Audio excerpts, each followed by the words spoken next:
A 2,600-year-old mystery might have just been solved.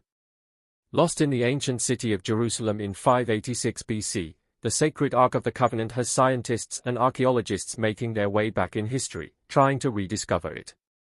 Now, they have made shocking discoveries, revealing secrets surrounding the baffling puzzle of the Ark's disappearance.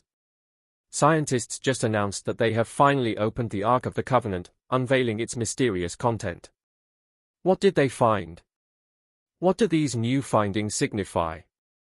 Join us as we dive into the details. The Ark of the Covenant played two major roles in the Hebrew Bible. Firstly, it served as a chest to house the stone tablets bearing the Ten Commandments, a foundational set of laws for the Israelites. This ark was covered entirely in gold and held not only the tablets but also a golden jar containing manna and Aaron's rod, which miraculously blossomed. However, the ark had a deeper significance beyond its physical purpose. It was regarded as a spiritual channel, a place where Yahweh, the God of Israel, communicated with Moses and the Israelite priests. The ark accompanied the Israelites into battle, often playing a role in their victories. For instance, during their crossing of the Jordan River, priests carrying the ark stopped the water's flow, enabling their passage. This divine interaction made it a symbol of God's presence among his people. The Ark of Covenant was constructed during the Israelites' encampment near Mount Sinai, where Moses received the Ten Commandments. Built in conjunction with the tabernacle, it served as a treasured sanctuary for believers. Whenever the Israelites journeyed and established the tabernacle, the ark found its place in the innermost chamber, secluded by a veil from the rest of the sacred structure. Due to the sanctity of the Ark of Covenant, strict regulations governed its handling and proximity to people. It was encased in a specially designed tent within the tabernacle and was guarded by Levite priests. Only the high priest could access the innermost chamber, the Holy of Holies, where the ark resided. Even this was permitted just once annually during the Day of Atonement, a solemn occasion when the high priest sought forgiveness for the people by sprinkling blood on the mercy seat. Now, while these are the well-known facts mentioned about the ark in historical accounts, recent scientific discoveries have unveiled lesser-known aspects that might shock many. These discoveries change many things about what we know. We are aware that any deviation from the prescribed rituals before touching the ark was met with severe consequences. An example was when Uzzah died just because he touched the ark to stabilize it during transport. Similarly, when the Philistines took the ark, calamity befell them until they returned it, indicating its sacred nature and the need for reverence. Since the ark holds so much power, it cannot be stolen or hijacked. This raises a mystifying question: how did the Ark of Covenant disappear in the first place? The ark's disappearance from historical records has left a gaping mystery. The last known mention of it in the Hebrew Bible is in 2 Chronicles 35 verse 3, detailing King Josiah's efforts to restore the temple in Jerusalem. There are many theories around regarding its fate. One popular belief suggests the Babylonians, upon conquering Jerusalem in 586 BCE, burned or possibly took the ark. While historical accounts mention the Babylonian looting of the temple, the ark isn't explicitly listed among the spoils. There's no concrete evidence linking the Babylonians to the ark. Another intriguing story involves Menelik, the son of King Solomon and Queen Sheba. Ethiopian folklore speaks of Menelik taking the ark from Jerusalem to Ethiopia, safeguarding it within a temple in Am. This temple was supposedly concealed by monks for centuries. The Kebra Nagast, a 14th-century Ethiopian text, is a major source for the theory about the Ark of the Covenant.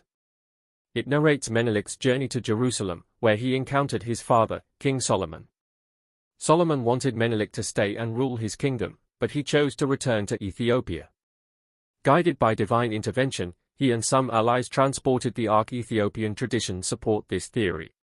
In every Ethiopian church, a replica called a tablet, representing the ark, is paraded during Timkit, the holiest festival for Ethiopian Orthodox Christians. The country also has a history of Jewish influence, with the Beta Israel community believed by some to be descendants of Menelik or other Israelites who migrated to Ethiopia. Moreover, Ethiopian emperors have claimed descent from Solomon and Sheba, using this lineage to justify their rule. However, this story lacks historical or archaeological support. The site where the ark was said to be remains inaccessible, unverified by anyone. There's even the famous tale of an Adventist adventurer who claimed to have found the ark. But this, too, lacks substantial proof or corroboration. According to Jewish tradition documented in various old texts like the Zohar, Talmud, and Midrash, King Josiah foresaw Jerusalem's fall and hid the ark along with other holy items in a secret chamber beneath the Temple Mount. The entry was sealed, supposedly marked for the Messiah's eyes only. Some biblical passages hint at the ark's presence within the temple during its destruction. This particular theory gained some weight from archaeological findings, as it suggested there are unexplored chambers and tunnels beneath the Temple Mount. Events like the 1981 attempt to destroy the Dome of the Rock, riots over a tunnel's opening in 1996, and claims made in a 2007 documentary suggest potential connections to the hidden ark. However, many scholars dispute these claims, citing a lack of substantial historical or textual evidence. While this theory is popular, some scholars have explored different avenues in the search for the lost ark. For instance, they investigated the Dead Sea Scrolls, particularly the Copper Scroll. Unlike other scrolls, this one is made of metal and lists 64 locations where gold and silver items were hidden. It's believed these treasures came from Jerusalem's temple and were concealed before its destruction in 586 BCE. And here is the fascinating part. The Copper Scroll mentioned that the ark is potentially located near the Dead Sea, possibly in River Jordan. According to the scroll, it follows that the ark is situated around a place called the Valley of Acre, near Qumran, where the Dead Sea Scrolls were discovered. All of these claims lack concrete proof or credible documentation to support their assertions. Some discoveries have also been presented without substantial archaeological backing or scientific validation, making it hard to accept them as factual findings. Another critical challenge is the conflicting accounts and varied locations proposed for the ark's discovery. Different theories have pinpointed distinct places. This undoubtedly leaves the question of the ark's true location widely open. The discrepancies in proposed discovery sites have further muddled the search for truth. But multiple theories and many discrepancies after, some scientists finally confirmed that a specific site holds the actual Ark of Covenant. They not only found the Ark but also opened it to discover the items hidden inside. How the Ark of Covenant was discovered. In the 1980s, a self-taught researcher, Ron Wyatt, claimed to have found the Ark under Jerusalem. Wyatt alleged discovering an altar stone which suggested that early Christians identified the significance of that area. Further exploration of the area revealed holes believed to be the crucifixion posts, including a distinct one possibly linked to Jesus. Wyatt's narrative intertwined biblical predictions with archaeological findings, adding intrigue to the search for the Ark. He also pinpointed a site believed to be the same spot referenced in the Bible where the rock split in sorrow over Joseph's death. His team, while excavating caves, claimed to discover the Ark of Covenant in one of these caverns. In a 1999 interview with Anchorstone International, Wyatt gave the details of his findings before succumbing to cancer. He described spotting a peculiar black substance dried in a cave's roof crack above the Ark, with traces outside on a stone. According to him, this crack is linked to the events surrounding Christ's crucifixion. Allegedly, blood and water from Christ's side wound poured onto the mercy seat through a similar crack, just like how Moses sanctified the tablets with blood and water. Wyatt, however, insisted that his images and films of the Ark couldn't be shared due to divine interference. Later, when he returned for additional proof, he claimed to have encountered 4 angels who warned against revealing the discovery until a future religious event. The acclaimed discovery of the Ark came unexpectedly, even for Wyatt. He was simply on a trip with his children to Israel when he got sunburned while scuba diving and had to return to the US. During his waiting period for the flight back home, he strolled around an ancient stone quarry known as the Calvary Escarpment. He chatted with a local expert there about Roman artifacts, casually walking until something odd happened. Suddenly, Wyatt's left hand pointed at a trash dump, and he said, "That's Jeremiah's grotto, and the Ark of the Covenant is in there." Strangely enough, these words tumbled out of his mouth and his hand pointed, seemingly without his conscious control. This was the very first time the idea of digging for the Ark crossed his mind. To Wyatt's surprise, the man with him, usually not one to act out of character, also reacted strangely. He was ecstatic, offering support, permits, accommodation, and meals for his newly developed excavation venture. However, Wyatt decided to hold off on accepting the generous offer. He wanted to investigate further before diving headfirst into the excavation. In his search, he traced the last biblical mention of the Ark's location in Jerusalem to around 621 BC, just 35 years before Nebuchadnezzar's onslaught and the city's destruction. As we already know, the Ark vanished from records between 621 BC and 586 BC when Jerusalem and the Temple were obliterated. In his thorough study of scriptures, Wyatt found detailed accounts of items looted by invaders from the Temple. There were spoons and furniture, but strangely, no mention of the Ark. Even when items were brought back from Babylon, the Ark wasn't among them, as Jeremiah 28 verse 3 indicates. Shishak and Sennacherib, other conquerors, raided the temple too but left out the Ark of the Covenant. That was how Wyatt pieced together a theory that the Ark was hidden right before the temple's destruction, within the city and Babylonian siege walls. Since the city and temple met their end in 586 BC, he figured the Ark must have escaped that fate by not being within the city limits. After his research, he carried on with his excavation and things got even stranger. Wyatt mentioned having met Jesus during his time in the location. According to his narrative, Jesus wore a hand-woven garment and mentioned he was traveling from South Africa to the New Jerusalem. This is, of course, remarkable and leaves many skeptical. But the stories become more extraordinary. There are reports of individuals supposedly meeting their end after interfering with the excavations or attempting to enter the site with ill intentions. These stories create a cloud of mystery and add an aura of the supernatural to the whole affair. Wyatt claimed to have entered the Ark chamber multiple times, each visit laden with curious details. In his initial visits, he didn't actually see the Ark. During one visit, despite struggling with severe illness, he speculated the Ark lay within a stone box before losing consciousness. On another occasion, using a medical colonoscope, he peered through a crack in the stone box, catching a glimpse of gold he believed belonged to the Ark. However, the most astounding event happened on his fourth visit. As he entered the chamber, he claimed that it was unexpectedly devoid of the tons of rocks that had filled it before. Allegedly, the Ark and temple artifacts were all arranged neatly, and that was when he met 4 angels, described as guardians from the time the Ark was hidden 2,600 years ago. Jonathan Gray has even written extensively about Ron Wyatt's supposed discovery of the Ark of the Covenant. Gray's accounts largely echo Wyatt's claims, depicting a series of remarkable findings linked to biblical artifacts. He wrote a book called Ark of the Covenant: The Case for the True Discovery. In his book, Gray aimed to present evidence supporting Wyatt's assertions and make a solid case for the authenticity of the discovery. Gray's book attempted to provide a detailed account of Wyatt's findings, describing the circumstances, methods, and evidence that Wyatt put forward to support his claim of discovering the Ark. It tried to showcase various aspects of the discovery, including Wyatt's excavation process, the artifacts supposedly found alongside the Ark, and the alleged divine assistance Wyatt claimed to have received during the exploration. However, it didn't do a good job of portraying this. It was more like a narration without solid facts, just as Wyatt's own account had been.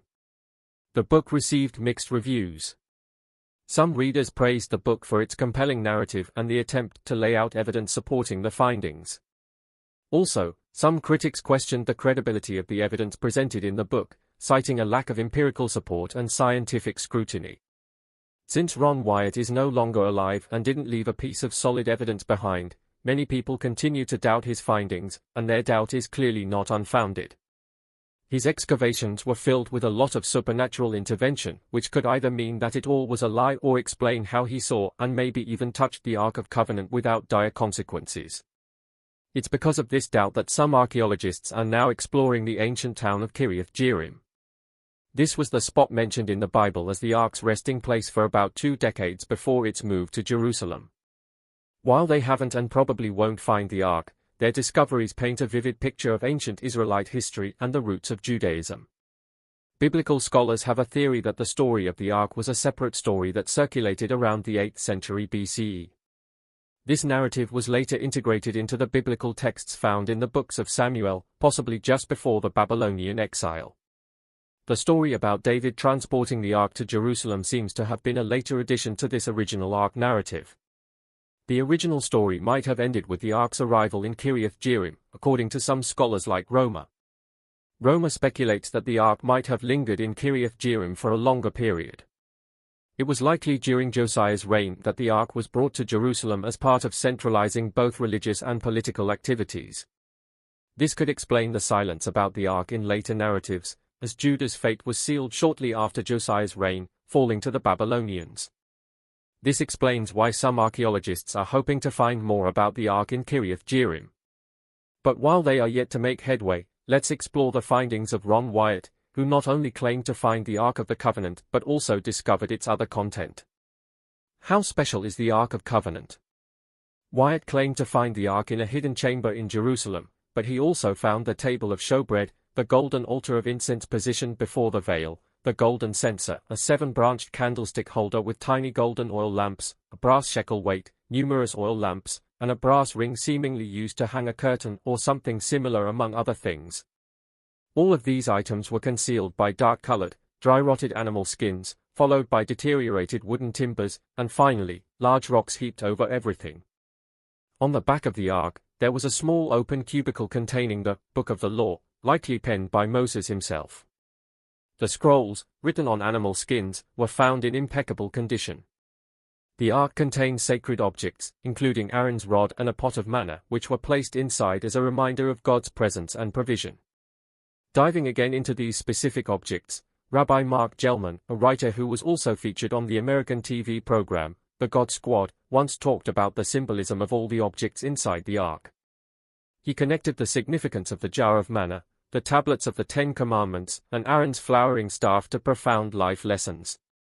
The manna for him means sustenance in the desert, and it mirrors Gandhi's wisdom. This understanding led Rabbi Gelman to dedicate himself to work with food rescue networks, understanding that alleviating hunger is a tangible expression of faith. It's a lesson Jews and Christians have also learned. The presence of Aaron's flowering staff in the Ark lies not in the staff itself, but in the flowers, according to Rabbi Gelman. It signifies the essence of faith, emphasizing joyfulness. He cites Psalm 100, encouraging service to the Lord with joy, and quotes Bertrand Russell and Rabindranath Tagore to highlight the significance of joy and service in life. There's also the mercy seat, which is the lid for the Ark. The Hebrew term for this lid is capret, sometimes translated as a mercy seat or an atonement cover. This golden cover, mirroring the dimensions of the Ark, features a pair of cherubim on top. According to God's instructions to Moses, this mercy seat would be a place of divine communication and atonement sacrifice. Symbolically, it represented God's presence among the people. While scientists claim to have finally opened the Ark of Covenant, the only complete narrative available is that of Ron Wyatt. Displaying the Ark of the Covenant today might not carry the same religious or political weight it did in ancient times, too. Both Judaism and Christianity have thrived for centuries without it. Still, it's crucial to employ caution. Any attempt to assert ownership over the Ark could trigger conflicts among Jews, Muslims, and Christians, all vying for Jerusalem's holy sites. This is probably why the truth about the Ark's discovery has been kept under wraps, to ensure that peace is preserved among all religions. Thanks for watching another episode of Beyond the Cosmos. Check out another of our videos by clicking on the link on your screen right now. See you on the other side.